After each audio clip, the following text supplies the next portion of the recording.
Hey, Facebook, Capt Logos here, preacher at large, teaching the word and inspiring 3 minutes at a time.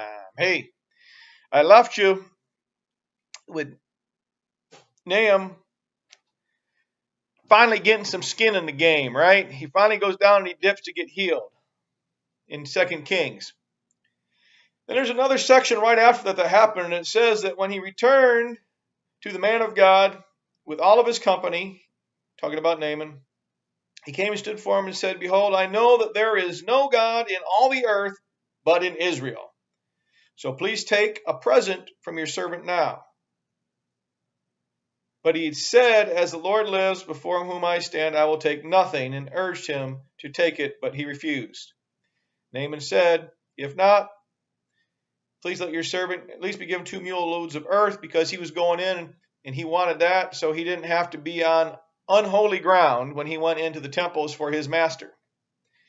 Now there's a verse in 1 Thessalonians 5 and 12 that says that you need to know those that labor among you. Now the prophet here, he apparently didn't know those that labored among him, because when Nahum left, this other dude, after seeing the miracle of God, mind you, of the healing, Naaman knew he was in the presence of God, and he says, man, he wanted to give something, but the prophet said, nope, don't give it to me. This is God's healing, not my healing. I'm not going to take anything for this because this is God's work.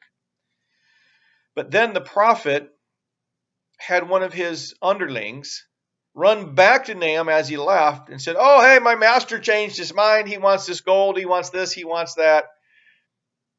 And this guy's greed, he took what was the Lord's.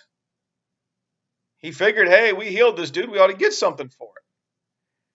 You see, yeah, we got to know those that labor among us, because sometimes there's people that are in it just for the money.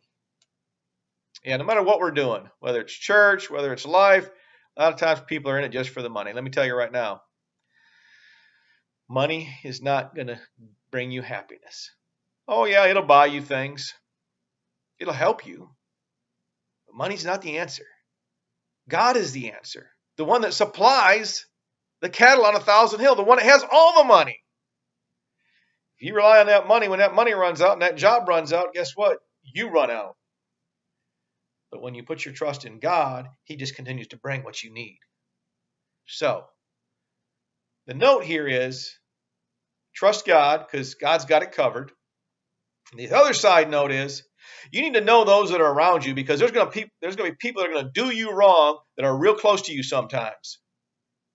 Yeah, you better make sure you know who's among you and who's laboring with you, right? This prophet apparently didn't. Of course, he knew when he got back, God had showed him what he'd done, and that person paid the price. But that's the message for today. God's got this. Money's not the answer. And know those that labor among you. All right, now, put your face in the Bible.